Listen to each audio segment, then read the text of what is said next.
How y'all doing this morning? Great. I bet you couldn't wait. This is my first honesty test of the day, you're elected officials.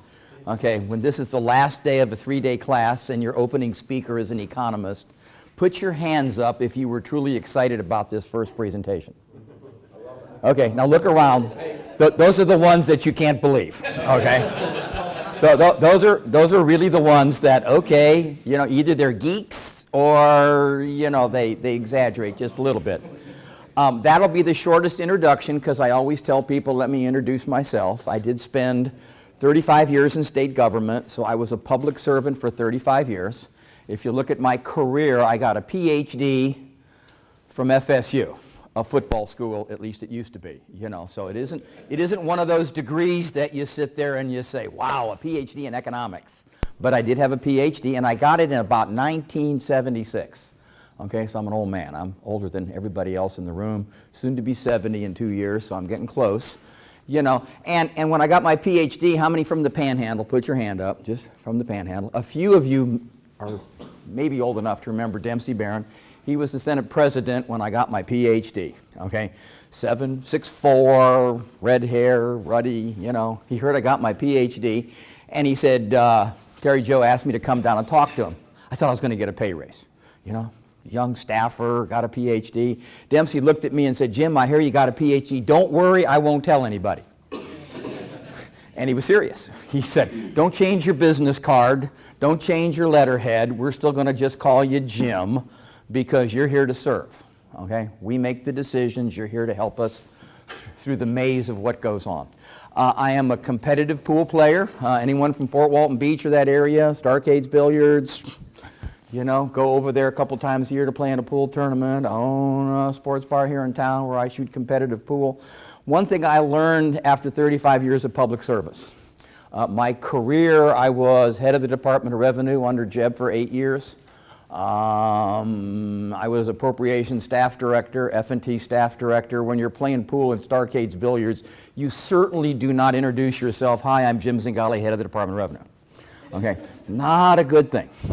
You worry about what you would eat after that. You also don't learn, because many of you may not know, but the Department of Revenue also has child support enforcement. You definitely do not announce in a pool tournament anywhere in the state that you're in charge of the child support enforcement program, because the turnout for the tournament may dwindle quickly. But we are in public service. This is state government, your local government. There is a big interface back and forth with taxing structures. Okay, so what I'm going to do is, I am an economist, but I'm not a practicing economist. Okay, what I'm going to go over in terms of some of the fundamentals, and I'll kind of direct you into some of the revenue sources and data sources that are available to you and your staff that you have back at the office.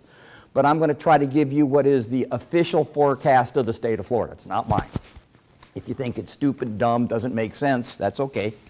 I am an economist, which means 5 months ago I went, I'm pulling out of the market. It's going down the tubes. It's bad out there, and it kept going up. You know, so don't take any of my personal economic advice. But what I am going to go over is the official forecast that the legislature, the House, the Senate, and the governor are using to build this year's budget. Okay? It is a forecast that is consensus. It's a little different, okay? It is consensus in the sense that 3 times a year there are 48 conferences. They're done in the summer to help the agencies give their legislative budget requests. They're done in the fall so the governor can have his best data for his recommendations. And they just finished in March so that the legislature has the latest update. It's for the current year, 12-13. It's for the coming budget year, 13-14, and it goes out 2 years. Okay, it goes out 2 years. I am going to, there is a 34-page presentation that, except for those that put their hands up, you know, is a great insomnia treat. If you can't get to sleep, start looking at it around 10:30. By 11, you'll go to sleep. I don't want you to flip through the pages. I don't speak that way. I have a few of them in here I will talk around. I pulled a fairly big package together for you because it gets posted. And from time to time in your own presentations, if you want to draw something down and steal it, that's where I get most of my stuff. I steal it from somebody else too, so that's okay. Okay, if you sit here and go, where have we been? Okay, I've been doing this since 1972, been through a bunch of recessions. We all know that when the collapse hit, This was the worst recession in the country's history in terms of months into the recession, in terms of depth into the recession, in terms of how far the economy fell, in terms of how it impacted property tax in Florida. We did learn that unlike most of the other recessions that have hit the state of Florida, okay, Florida went down first when the bubble burst, went down farther than almost every other state, and was slow coming back.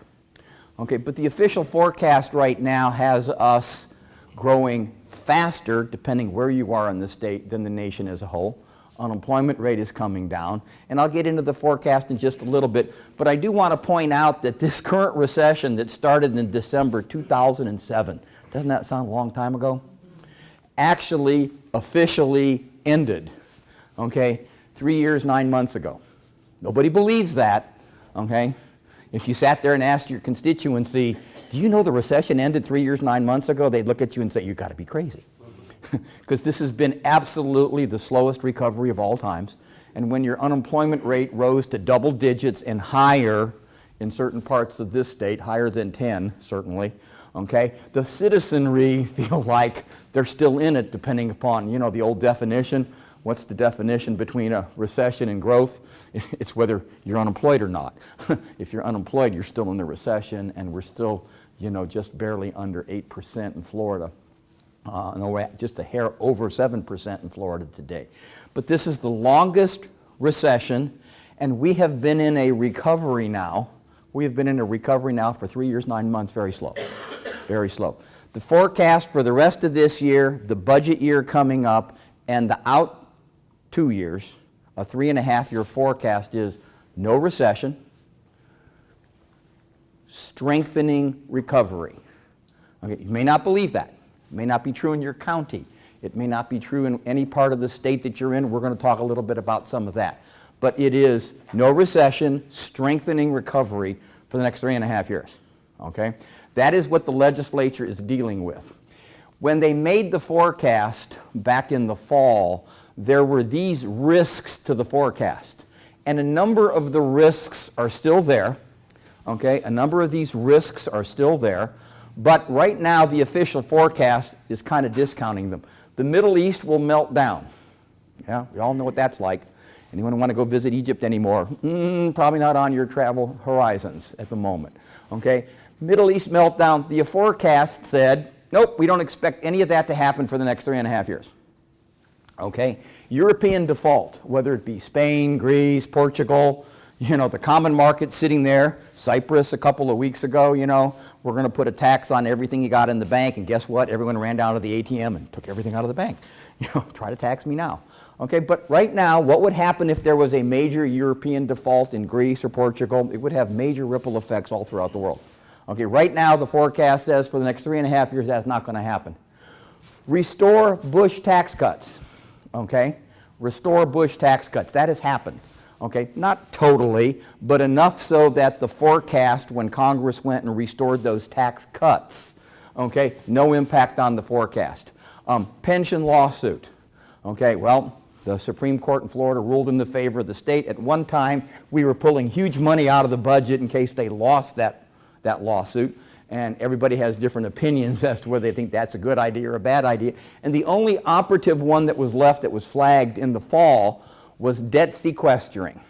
Put the politics aside, the debt sequestering said, you know, here's the debt ceiling, here are the automatic cuts that are taking place, and while most of the world hasn't felt them yet, they're going to have a major impact in Florida because of the presence of the defense industry we have in Florida and a number of the programs that sit down here. But most of those dollar impacts of lowering the economy are not going to be felt for a while. The Revenue Estimating Conference in March looked at that issue. They said, well, we don't really know what's going to happen because Congress could change their mind, and it hasn't having a big impact now. But they backed out. They didn't post this number, but about $200 to $250 million in general revenue got pulled out of the forecast. The economy was growing fast enough that even though they pulled that money out of the economy, they still raised the revenue forecast $250 million. 150 this year and 100 million out year. Okay, why? Because of the strengthening recovery. Okay, if we sit here and look at, and this is just a I've had a number of mayors, a number of county commissioners over the years that have been personal friends that have come up and been senators and legislators. And I've always tried to play games with them and ask them, when they've been here a little while, what's the difference between being in local government and state government? You're in local government, you deliver services to people's households. Okay? They pay property taxes and you deliver services or user fees to people. Okay? Citizens in your community. Almost a dollar for dollar basis, but not everything is like that. You know, you got water, sewer, gas, you know, roads. The relationship between taxing someone and delivering a service is more on a one-to-one relationship. If you looked at state government, and just, you're going to pass over this quickly, indigent children, indigent elderly, blind and disabled, kids in the public education system from pre-K through university, incarcerated prisoners and adults. That's 80% of the budget. Ooh, okay? A lot of that, you know, is either income redistribution or we're putting somebody in prison because we want them out of society and we're happy they're there, but we don't think about them a whole lot, okay? And if you looked at how a recession impacts those things, almost 80% of our taxing structure coming from two sources, corporate profit tax and sales tax, with the lion's share of that being sales tax. So just look at state government and talk about going through the worst recession in the state's history, okay, in the country's history. When you go into a recession, what happens to sales and corporate income tax? Fall. Okay. What happens to that population that I talked about? What happens to the unemployment compensation benefits during a recession? They go up. That's a budgeted item. What happens to Medicaid, food stamps, TANF during a recession? That goes up, okay, as a budget item. What happens to prison population with a lag? That goes up in a recession, okay? What happens to education, public education, when you're in a deep recession and you used to be in private education or going to a university like Miami, okay, where you're paying large amounts of tuition, or you're in a private public school as opposed to a free public school, okay? A private school instead of a public school. So there is a shift, and it's happened in every recession I've been through since 1972. People leave the ones where they have to pay money for, and they go into the ones that are subsidized with state tax dollars. Okay, so what happens when you go into a recession in Florida? Revenues go down, and the demand for state services and things that you mostly have to fund go up. Okay, and it's happened every time since 1972. So the last 5 years have been stressful and painful. And the budgeting process, when I was doing budgets in 1972, 73, the budget was under $1 billion. And we actually sat around in subcommittees and voted on whether agency heads' assistants would get selectric typewriters or not. Okay? And that was a big budget issue. People worried about that. Selectric typewriters came out and the staff all wanted them, and that was a big budget item back then. And members sat there and voted on that stuff. There would be a committee of 7 members, and it'd be 4-3 vote on whether your secretary got a typewriter or not. That's not the world we live in today. Okay, that's not the world of allocations. That's not the world of official estimates.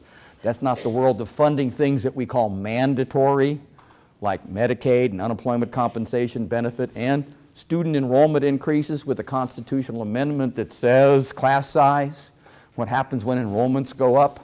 So it's a pretty dynamic world and significantly different from your world in terms of who's getting served, you know, in terms of who's getting served with these type of services. Indigent children, indigent elderly, kids in the public education system, and incarcerated prisoners is most of where the money's going. Okay, if you sit down there, that cycle has been going on for years and years and years.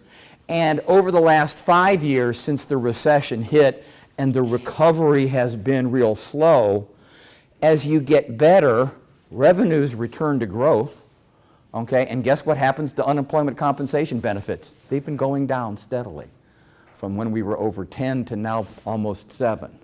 Okay, what happens to Medicaid caseload? Medicaid caseload, the general revenue piece of it, is $334 million in general revenue less this year than it was in the budget in the current year. Why? Well, people are going in the other direction during recoveries and they become employed. Okay, so that's the system we live in. The good news is there are all these things with words in them and I pass over them. You could read them at your leisure at night if you can't go to sleep. Okay, if you look at, and this is an opinion from an economist, these are the official forecasts. This is an opinion from the economist. But the overwhelming two drivers in our economy since the 70s when I started studying it have been two. And everyone always says the first one is tourism. And if you look back at it, it isn't tourists coming to the state of Florida that's been the big economic development boom.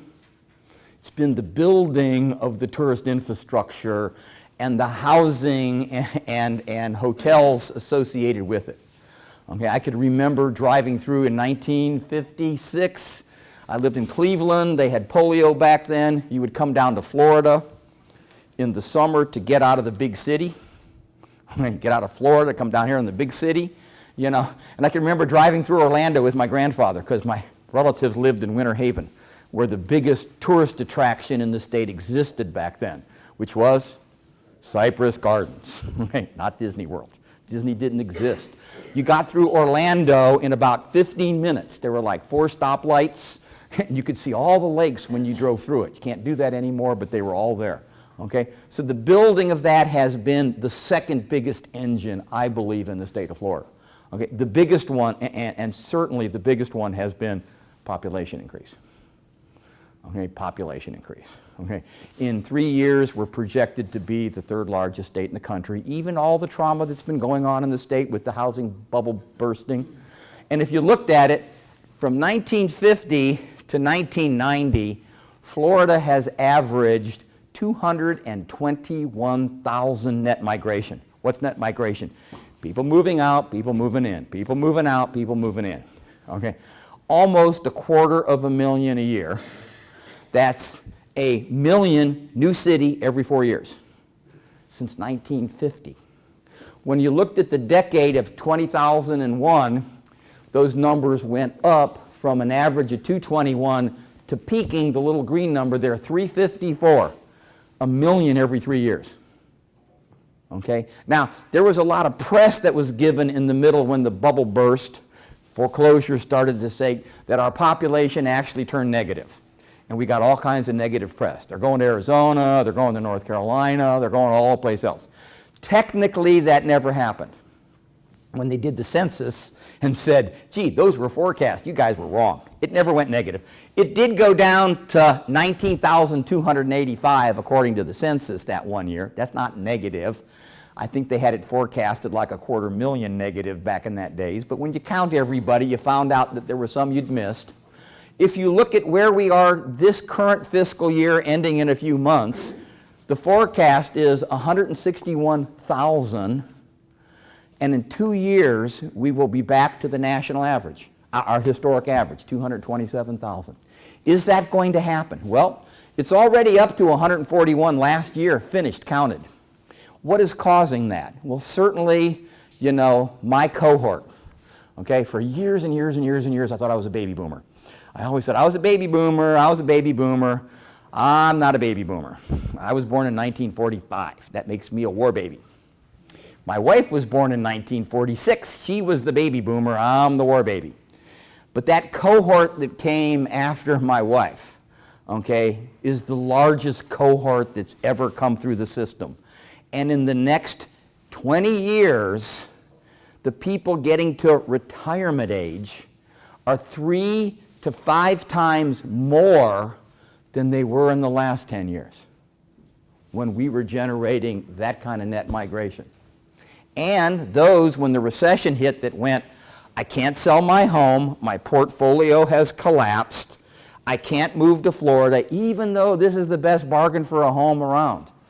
Okay? You all live in places that go, gee, you know, prices are still down. We still have foreclosures that are still out there that haven't worked their way through the system. Okay? So where are we today is we are scheduled to return in 2 years to the historic average of 1 million people every 4 years. You can like or not like it. I was the first economic and demographic research director in the history of the state of Florida. I said to people, I was the first Amy Baker. If you're up here in Tallahassee, everybody knows who Amy Baker is. Many have forgotten who I was. Most of my introductions usually revolve around, this is Jim Zingale, he used to be somebody. Okay, because when you're closing in on 70, you know, used to be somebody is, okay, You know, it gets you into the doors and people still talk to me. That's a good thing. But if you sit here and say, we created the division of economic and demographic research, I named it. Why? Because demographics is pretty easy to forecast. You live, you die, you move in, you move out. Economics isn't. And I said, it'd be nice if we got something right, you know, because if you're doing 3 and 5 year forecasts, you're going to be wrong a lot, okay? So you sit here and we're going to move through this, we're going to move through that. I'm going to show you that the unemployment rates are 2 pages to get all 50 on 1 page. Florida is 32nd in the nation, okay, at 7.7%. We used to be 49th, okay, next to California 2 years ago. We have been making progress in terms of our unemployment rate coming down. I believe a significant piece of that has been tourism has rebounded, okay, but a significant piece of that has been that population increase that's coming back into the state of Florida again, okay? And we all know that it's not just the population increase, it's the whole service industry, from buying a home to going to Home Depot to fill out that home, okay? It's the whole insurance and banking that comes around with more people in your state. You can decide whether you're an environmentalist and hate the growth, or your business and like the growth, whether that's good or bad. It's coming no matter what you want to do, okay? Old is old, and we still are a wonderful place. I don't usually say this, but you're a sophisticated audience. In the 73, 74 period, my dad was a builder up in Cleveland, okay? He called me up one day and said, Jim, I'm moving to Florida. I said, why? He said, my financial advisor said it will benefit you if I move. I said, why? He said, in Ohio, we have a city, county, state income tax. We have an estate and inheritance tax. And in Florida, you have none of those. So he jokingly said, so it's going to pay you to pay my moving expenses down here. Okay. Well, what he didn't tell me is he's living over here in the Ashford Club today. He's 92 years old, and my mom's 89, and I'm over there 3 times a day making sure he's doing okay, you know, because he may outlive me. Way they're going. Okay. Up there, when you work the legislature, it's stressful, you know. So when you look up there, you do see the top 10 states in bold. You can't notice that. But there's California 49th, there's Illinois 48th, there's North Carolina, Michigan, Georgia, New York on the 2nd page. We used to be there. Now we've moved up to the 1st page. And you see very little states that are large. That doesn't sound right. Many states that are large that are better than us. Texas is the one that sticks out at 6.4. So we are recovering, okay? We are recovering faster. Not every place in the state is the same.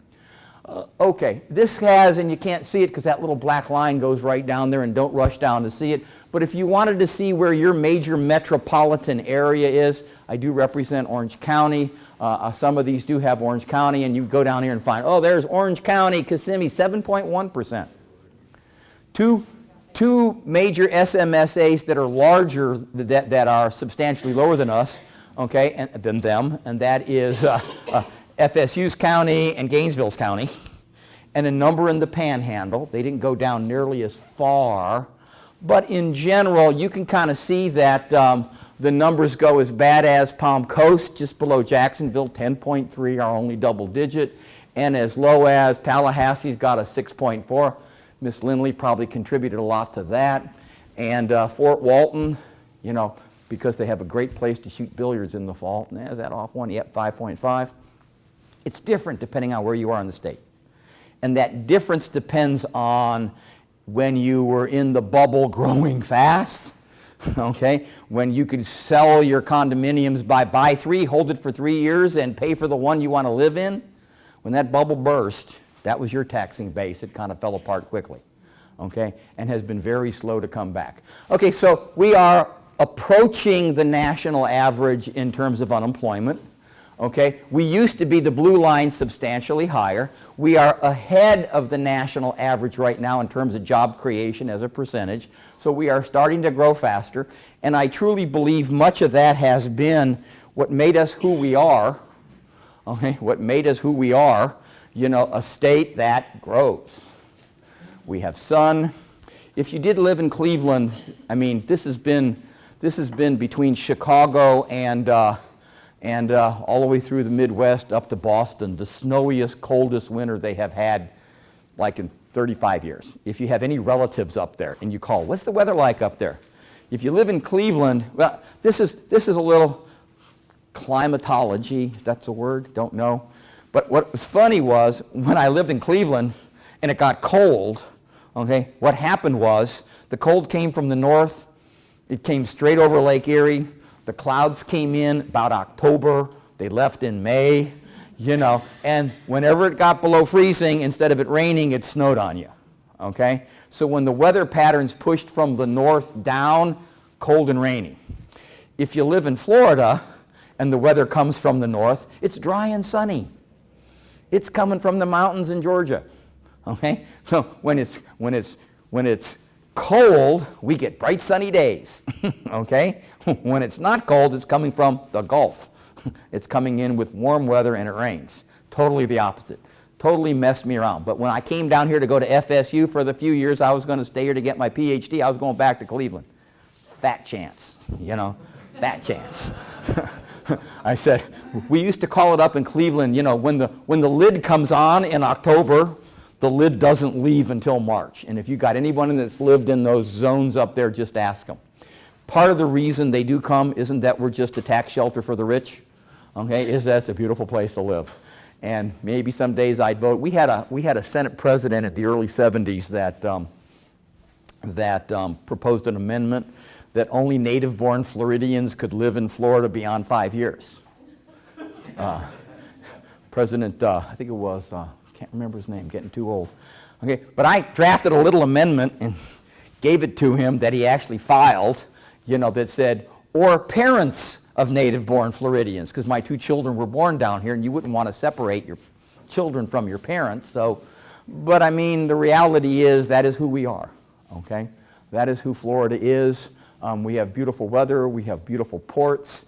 We're now finding that the climate changes that we're supposed to bring hurricanes to Florida every year has made it rough every place else, and we haven't had one in a while. Okay, revenue estimates. Okay, if the recession has ended 3 years, 9 months ago, why did we not feel that in the budgets that we have been looking at in the last few years? Okay, well, if you go back to the actual, you know, actuals, okay, at FY 12-13, that's the current year's estimate. You can go all the way back to 10-11. It wasn't much, but the general revenue fund grew by $500 million, 2.5%. I don't know if that little light works. It doesn't. Maybe that does. I don't want to hit something I don't know. Okay, and if you look back at the 06, 07, 07, 08, 08, 09, down $1 billion, down $1.3 billion, down $3.2 billion. Woo. Sales tax drops when you have a recession. Shouldn't be a surprise. What is sales tax?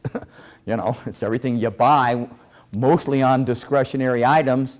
Our taxing structure for sales tax exempts food, medicine, and household utilities, necessities, okay?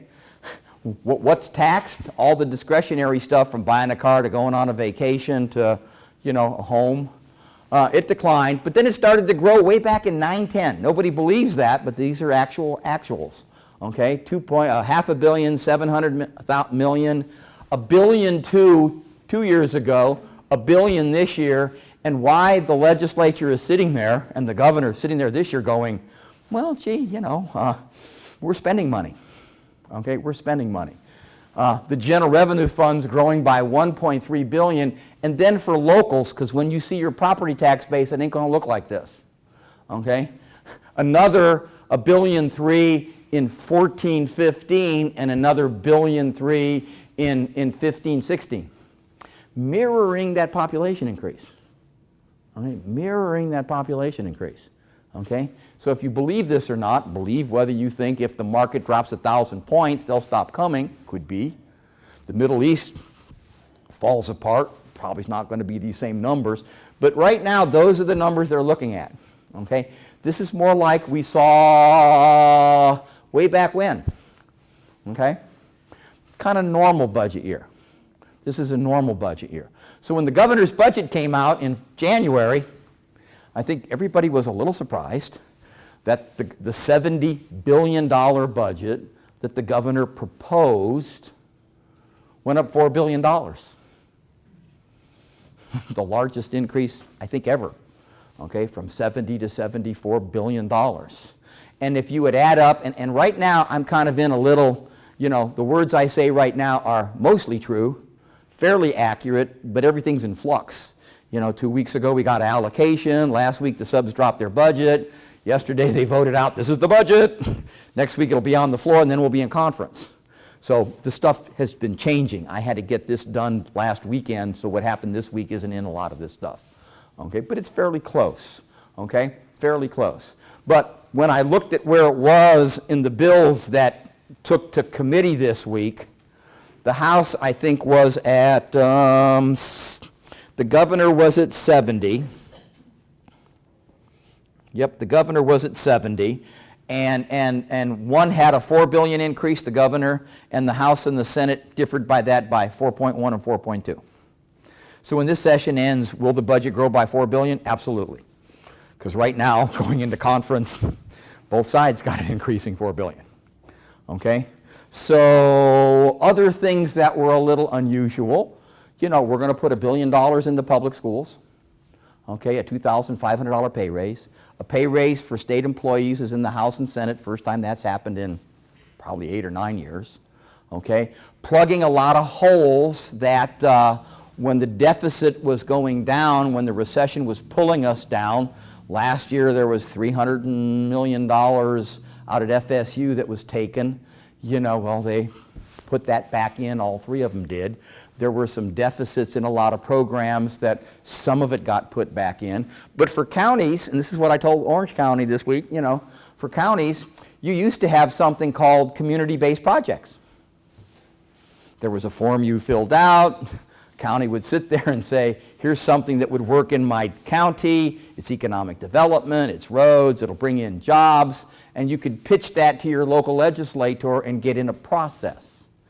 Well, when you went through 5 years of budget cuts, yeah, they kind of suspended those programs. But I think when you see the reporting of this bill coming out, you're going to see a lot of that stuff kind of creeping back in. And I say that because the forecast is similar years for the next 2 out.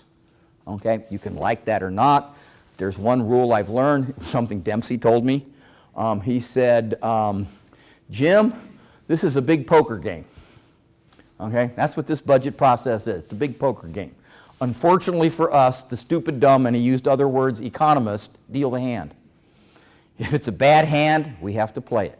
If it's a good hand, we have to play it. Okay, it's the nature of the game.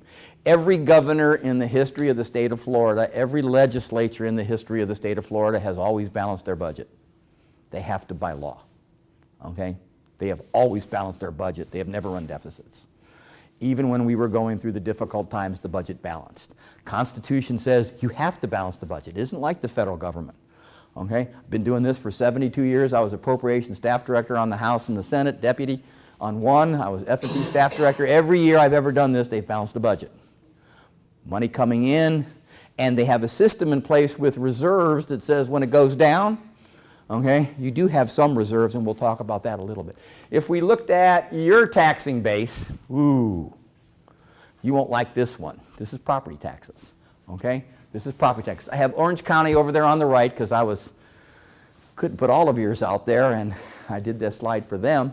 And you look down here, when I first did this slide many years ago, and I got to 2008, 9, 10, and you see that red number there, 104. My boss, working for Safety Nets, is an ex-budget staff director too, Tony Carvalho. And I was going over this and I said, yeah, Tony, and just look at that, $104 million drop in taxable value, $202 million drop in taxable value, $165 million drop in taxable value statewide. And Tony said, well, that can't be right. I went, what? He said, well, you put millions up there at the top. Millions. That's 104, bigger number, $1 billion. $104 billion down, $202 billion down, $165 billion. It's a big base, all the property in Florida. Okay, it's a big, big base. But when you start thinking about that and going, excuse the technical economic term, holy crap, that's a lot of down. Okay, and that was the bubble. Okay, not only did the construction stop being built, the values went down, down, down, down, down. And why I still believe if it was me and I was in the real estate community, I'd be out there in Ohio, especially in January and February, in New York and Chicago and Boston, and saying, you also can't believe what a great deal it is in a lot of places in Florida right now. I mean, you can buy some stuff that you're never going to buy again, whether it's beachfront or condos or homes. Go to Orlando, go to Fort Myers, you know, go around the state. There's some great values there. But you will see that statewide, 2013, this budget year you're building to, 13-14, okay, 13-14, a growth of $15 billion, 1.2% growth. Yes, ma'am. How much did the property tax amendments affect those? Some did affect them some. Okay, but nothing like that. Oh God, no. Nothing like the drop in the market value. And then 14, 15, 15, 16, continued growth, 2.4%, 3.5%. This is not only the increasing in value, but also the new construction added to the rolls. Okay, so you should be expecting growth coming from your property tax base. Depends on what county you're in. Okay, depends on what county you're in. The job I really loved was being head of the Department of Revenue, and most of your property appraisers didn't say nice things about me when I was down there, you know, doing that, because we oversaw the tax roll process. And it's a strain, but we are in a growth period, and if you believe the forecast and none of those risks happen, okay, no recession for 3 years, strengthening recovery in Florida, primarily led by population increases and a rebounding tourist industry. Construction follows. Construction is still lagging because there's still a large amount of foreclosures that are not coming out, but foreclosures that are in the pipeline that have to work their way out. Strange thing about foreclosures, I won't say which governor, but when things were going bad, one time we noticed that home sales were up. And somebody had a big press release out there that said, home sales were up, we're selling more homes. Until someone reminded him that when you foreclose, that's a sale to the bank and gets counted in the statistics as a sale. And most people would probably not call that a good thing, because a big chunk of the growth in sales was coming from foreclosures. Hanging in there. There's a lot to go over in a little bit. Okay, so appropriations. This shows you down here at the bottom, blue, you can't see it, okay? But in 06, 07, before the collapse, the budget was a little bit below the one that was coming out. The budget went down, that's the blue line, down, down, down, down. It turned negative, this is zero, so it went negative, negative, negative, negative, negative, one slight positive. But it's like it's going to go up to 74 billion, okay, in this year coming out. Okay, if you spend all the general revenue and all the federal match, it's big budget. Okay, this just kind of reinforces what I was talking before.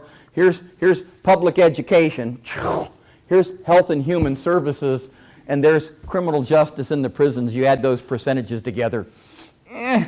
You know, when the legislature meets in the fall and they get their 5-year forecast, they come out and they define something as a critical need. And a critical need is loosely defined as something that you have to do. They take public school enrollment, not the pay raise, but the public school enrollment. And that public school enrollment, when it grows, when during the recession they came back into the public school system, the constitutional amendment says class size. Class size. You got to maintain class size. So that enrollment typically has to be funded. Okay, if you're in Medicaid, the federal government says maintenance of effort, okay, maintenance of effort, you can't just arbitrarily cut Medicaid. Okay, unemployment compensation benefits is a right. You earned it. You're unemployed. Okay, when the unemployment rate goes up way over 10 from where it used to be, those benefits, okay, have to be paid. Okay, it's part of the budget. Okay, so if you looked at that, that's just meant to emphasize running a county, I know this may not seem it from where your vantage point is, but certainly mayors and local officials that made it to Tallahassee after they'd been here a little while said, God, it was so much more fun down there in local government. I know it doesn't feel that way every week, depending on the phone calls and depending upon if the legislature chooses to preempt some of your stuff and take it away. But in general, serving that population is pretty tough. Oh, thank you. We're going to skip that one. Balancing the budget, and we're going to get close. Again, this is trying to put things into context. This is a transitional year, okay? From cut the budget, cut the budget, cut the budget, cut the budget to, oh wow, we have revenues, and we're likely to have revenues for 3 more years. Not certain, not my forecast, their official forecast for 3 more years. So this is the year that's shifting from cut, cut, cut, cut, and the process that we had saw during the cut years was they would get out in the fall and tell everybody their budgets were being cut 15 to 20%. Okay? Pretty much scared everybody. Okay? Then the Obama stimulus dollars came down. Large amounts of money. And there was a choice. Do you spend the stimulus dollars or do you not spend the stimulus dollars? If you spent the stimulus dollars, those 20% could get reduced to 4 to 7% when the system ended. And at least for the 3.5 years that they came down, the legislature and the governor chose to say, we're not going to say much about them, but we're going to spend all of them. And all those stimulus dollars were put in the budget and offset the size of the cut that took place. Still, there were cuts. You saw the budget going down. So if you looked at where we are today, this is the first year, and a governor, came out in the fall, in January, and said, I'm going to increase the budget $4 billion. Okay? And I'm going to put it into education. I'm going to put it into programs that have been cut. And truthfully, at this point in time, the House and Senate have followed it fairly closely.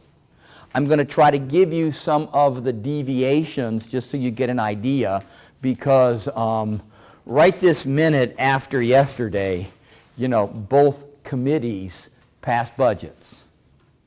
Okay? The next time the budget will come up will be next week, which will be on the floor. And there's a rule in the floor debate, and that is, sorry, but we spent all the money we're going to spend right now. If you want to add to a program, you got to subtract from another program on the floor next week. Okay? You want to add, you got to subtract. You got to add, you got to subtract. Okay? Could get in trouble if I told you one of my old stories there. But that's a constraint. So there isn't a whole lot that can change between now and the floor. Language can change, some earmarking can change, some of that can change. Not likely there's going to be a lot more money or a lot less money spent. Okay? And then the week after, you're in conference.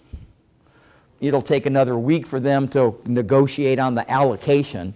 Okay, how much GR do you really want to spend? How much do you want to spend? Oh, let's look at them by program. Gee, you put $1.3 billion into public schools. You put $1.2 billion into public schools. But those differences are pretty close. Okay, those differences are pretty close. Where are the larger differences? The governor came out with a fairly strong commitment to jobs. He had a tax package, okay, that called for some corporate relief and an expansion of the machine and equipment exemption in sales tax.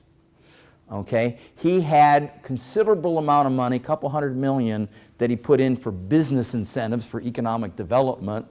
And at least the 2 bills that popped out, the House and Senate had not done much of that. On the tax side, the House plan is very minimal. Okay, on the Senate side, the Senate went back. The Senate side went back and said those. Remember when the tag fees went up and all stuff, driving your car, all that stuff kind of went up. We want to roll those back. Okay, but we want to keep it revenue neutral, zero impact. So we're going to go into the insurance premium tax and take some of that money back by some of those exemptions. So they're not committing hardly any money either side to those type of programs. But if you do look at the reserves, 2 things happened after the governor's recommendation came out. One, the Revenue Estimating Conference said, hey, economy's still doing good. Money's coming in. We're going to take out a couple $100 million for sequestering. Those federal cuts impact on Florida.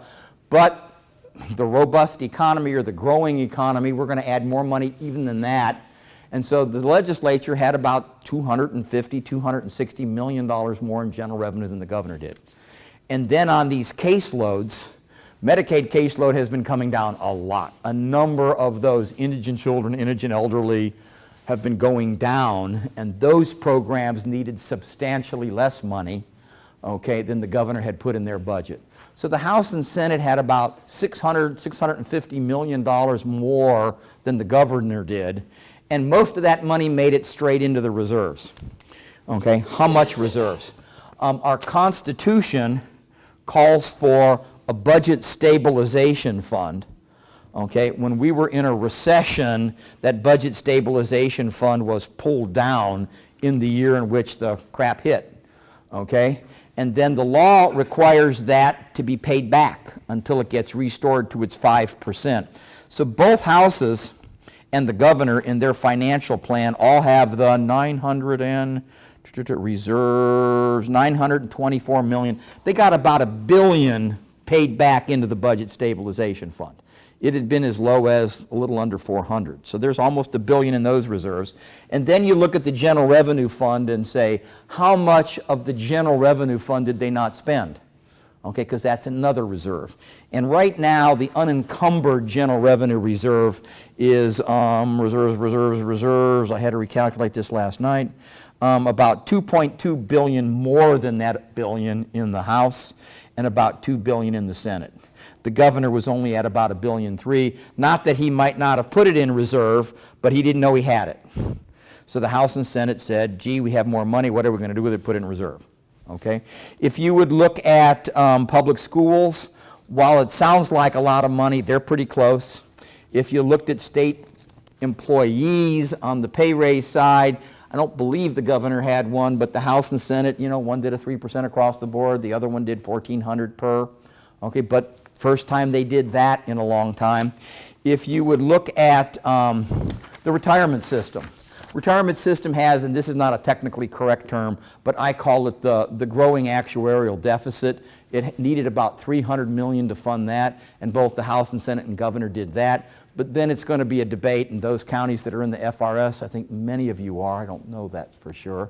There's legislation going through that are looking at prospectively new employees, not the ones that are there now. They're looking at the 501k versus the defined benefits. And one of the houses are saying, we're going to the 501k, you don't have an option. Okay, the other house is sitting down there saying you have an option between defined benefits and a 501k. They give you a little inducement. There's a lot more complexity in it than I'm going over. We don't have a lot of time. They're going you from the employee contribution of 3% to 2%. You know, so, you know, but the general desire on the part of the two houses right now is to push prospectively new employees away from the defined benefits program into the 501k, take it with you, cross your fingers and hope you get to retire when the market's high, you know. So in general, this is, yep, right on schedule. Okay, I got 5 minutes for questions and then I am done. Yes, ma'am. Why is you said the Medicaid costs were going down a little bit? Yes. Why? Caseloads are coming down. Because you're not unemployed, you're not eligible. I didn't talk about Medicaid expansion. I think a major surprise to people, you know, was when the governor came out for Medicaid expansion, you know, and then, you know, this House said not us, and then maybe, and the Senate said, Senator Negron's got a plan out there that kind of like expands eligibility, but through a private sector model. I'm not going to go into a whole lot of detail. But like we talked about, when you go from 10.5 to 11% unemployment, okay, means if you did have an employer-paid benefit program that gave you health insurance, okay, and now you're unemployed and you've lost that insurance, then if you don't have income and you're a working mother, you used to be a working mother with 2 kids, you know, you went over into Medicaid, And now unemployment's 7.7. You know, in some counties substantially lower than that, and that caused the caseload and utilization rate to go down. Medicaid, if you had 3 days, I could talk Medicaid for 3 days, and you would all shoot me before the first day was over. So the good news is you wouldn't get to hear the last 2 days because I'd be dead, dead. Okay. Don't ever give anybody this because I've changed it. This was last week's sheet. This is this week's sheet. This one will be filled out with numbers for you when we repost it. This is showing that the Budget Stabilization Fund does get repaid, and it is, and it's on schedule. And this shows you that the actuarial deficit is 86.9. I am a beneficiary of the Florida retirement system. Okay, I get a state pension every month. And people tend to forget, but my old memory from the old days is the pension system is backed up by the full faith and credit of the state. And that 86.9% is one of the highest rates in the country, okay? But, you know, if people want to change it, they certainly have a willingness to do that. And both House and Senate are looking at that. Yes, sir? The Budget Stabilization Fund, is that for any unanticipated expenditure? No, just GR. Okay. Just general revenue. If the general revenue fund creates a deficit, if the estimates pull you down below what would have funded the budget, then that fund can kick in. You have contingency reserves and the others, anything? The unencumbered GR, no, they can spend every penny of it or not. They have been tentatively bouncing between about $1.4 billion and $2.2 billion, you know, during the real recession. They, you know, kind of pulled it down. People ask, where does non-recurring GR come from? Well, when you're recovering and you underestimated the revenue, more money comes in the year than you spent, that carries forward. If you don't spend everything that was appropriated, that reverts, you know, and so there's always non-recurring revenue that's produced in small amounts, anywhere from $800 million to $150 million a year, okay? Question, yes, sir? Was that because the market was so good in 99 and 2000 Oh, yeah. when it went up? Absolutely. So basically, And right now, that 86.9 didn't anticipate where you are today, but it is a, you know, 30-year actuarial funded model, you know, so they need long-term assumptions in terms of where that market's going to be, you know. Yes, sir? Was there any time after 99, 2000, way up there, reason or so, and the state ever pull from that fund? And No. shut down the fund? Nope. Nope. I mean, you have one of the more fiscally conservative states in the country. I mean, if you would look at a number of states, I mean, one of it, and I'm a little proud of it, I had something to do with it. You can't play games with the revenue estimate. You can't play games with the budget numbers. They're all set 3 times a year publicly. They do require the House, the Senate, the governor, and joint economic development, the economic staff, to agree on them. They are all published. So when you start going south, everybody knows you're going south. It's in the paper, you know, and the estimating conference has to respond to the numbers not coming in. And any one of the 4 principals can put their hands up and say something's wrong here, and you have to meet and revise it. Okay, if you looked at California and say, well, why did they get in such big trouble? When they went south, they went like this. You know, and they said, oh, that ain't going to happen. And you do that 3 years in a row and you've dug a big hole. You know, Florida responded in each of those years when things got bad. I think I got time for one more and I'll get shot for the next speaker. Yes, sir? You said Florida is one of the better funded, what's an example of a poorly funded state? California. I mean, what percentage? Oh, don't know, but I mean, if you do look back at our history, okay, back in here, this was a recession. We were as low as 60. We were as low as 70, 80, you know, percent. Wasn't fun back then. You know, 70, that was a, 90 was a real bad recession too, not as bad as this one. Well, that was it. Is that okay? That's perfect. Thank you. I appreciate it.